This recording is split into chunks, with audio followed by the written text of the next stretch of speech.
Hello everyone, and thank you for joining me for another Diecast Emporium video. In this installment, you're going to get the opportunity to see a very rare model up close. This is the 1/24 scale Classic Construction Models, or CCM, Caterpillar No. 12 motor grader made in brass. Alright, let's learn a little bit more about the history of the No. 12. The venerable No. 12 motor grader by Caterpillar was first introduced in 1938, and since it has proved one of the most successful in the Caterpillar product line. It was only ever manufactured in the United States of America, and the No. 12 was a central part of the company's aggressive push into the greater market. It is estimated that over 4,200 of these machines have been produced. The No. 12 came standard with a D318 six-cylinder engine, producing 115 flywheel horsepower. It featured tandem drive rear wheels and a choice of a push-button gas starting engine or 24-volt direct electric start diesel engine. The grader's blade had an incredible range of movement, allowing it to cut anything from a level roadway to a vertical embankment. When it came to the most demanding of jobs, there wasn't much the No. 12 couldn't handle.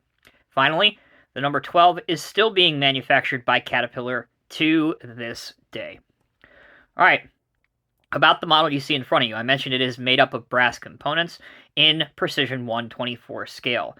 CCM released this model 10 years ago in 2013, and only 175 pieces were ever manufactured and made available for sale. Dimensions: about 13 inches long, 7 inches wide, and about 5 inches tall.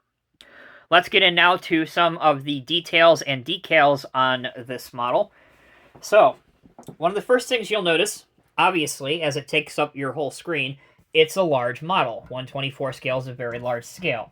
That does allow a lot of detail to come through that you may not otherwise be able to see in 1/50th scale and especially 1/87 scale. So let's start at the rear of the grader and check out the detailed engine. You can even see some detailed hose lines right here. Here's your exhaust. Here is your cab. The doors do open on this grader, and you can get a look at the interior when you pop them open. Looking at the rear axles, they do oscillate, so you can demonstrate the grader going over some rough ground, which is really good to see. Moving towards the back, you have the radiator guard or cover here, the black piece. You have a hitch here at the bottom that does have a couple holes through that you could use to pull out some stuck equipment of that time. Here is a light, the Caterpillar name decaled on.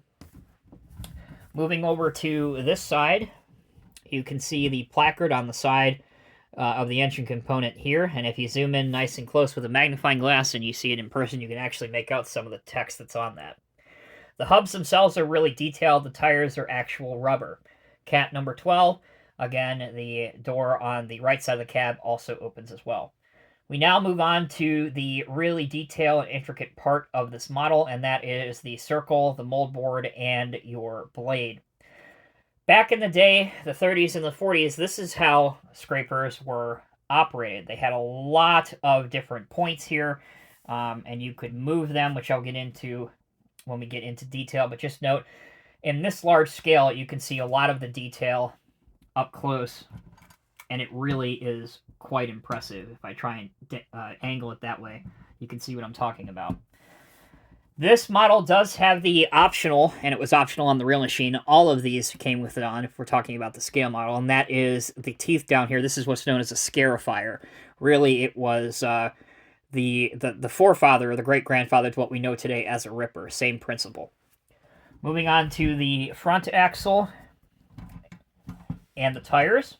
Again, we do have working steering, and you can also lean just like you could a real scraper, real grader. Even graders do this today. You can get a little bit of horizontal oscillation back and forth. You can lean the tires in and out.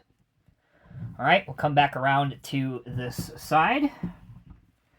And that's back where we started. So what we'll do is we'll take a very quick break. When we come back, I'll go over some of the functionality. Because this model is very delicate, I'm not going to show you everything, but I will show you enough to wet your whistle. Don't go anywhere. We'll be right back. Welcome back, everyone. We start out our functionality part of the video by showing you that the cab doors do open. I've got the right side open for you.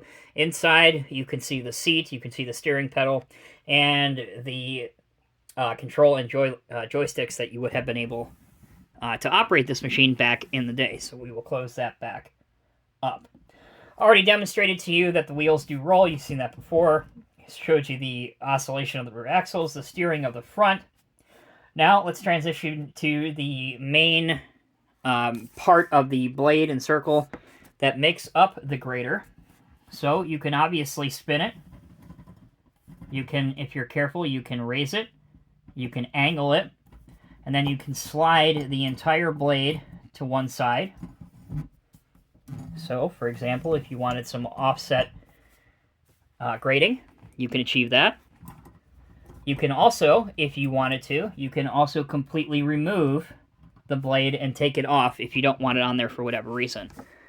Now, one part that I am not going to demonstrate to you, but the model is capable of doing that, and that is if you wanted to be on like an embankment, if you will. You can put the blade completely vertical up to the right side so that you can demonstrate it kind of making a fine pass there and smoothing that over, which is super cool. Again, be very careful if you choose to display your model in that manner. All right, everyone, let's wrap up the video by taking a look at the packaging. This is the box that the model comes in, Cat number 12. Motor grater, 124 precision scale brass model, the Cat logo. It opens from the top, and you'll find some black foam rubber inside. That keeps the model nice and safe. And on the side, we can see serial number 010, so 10 out of 175 for mine, and all of your copyright info. That is it for the box. Aside from the model in the box, you will also find this reprint brochure, which acts as your serialized certificate of authenticity as well. Again, down here, number 10 of 175. The signature here from the people at CCM. I believe that is a Grant's signature, if I'm not mistaken. All right, let's go over some of the highlights of the reprint brochure. So this is a replica, just like the scale model's replica of the real machine. This is a replica of the sales brochure that would have been available in Caterpillar dealerships in the late 30s and 40s. Standard number 12 motor grater is equipped with a 13 to 24 drive tires, 9 to 25 front tires, and 12-foot blade. The length of the blade, always with Caterpillar, is exactly the same as the model manufacturer. So if the blade's 12 foot, it's a model 12. It's a 14 foot, it's a 14 model grater, etc., etc. All right, on the back, always a good investment.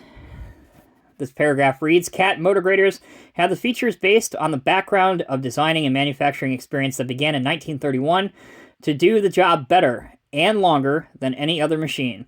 A competent, widespread dealer organization is behind every piece of Cat equipment, offering factory-trained on-the-job service and genuine Caterpillar parts.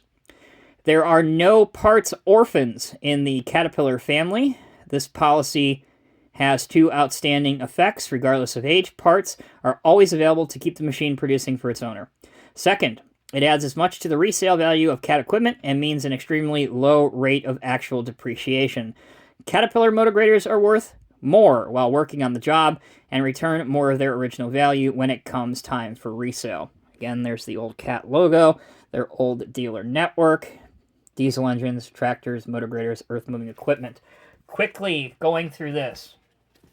Here's the detail of the cross-section and the frame construction. Here's your control box. Here's your engine and under the hood components. And finally, here's what I was trying to demonstrate to you or mentioned to you earlier that you could do on yours. If you want to do the bank cut, you can put the blade vertical if you want to. So there you go, guys.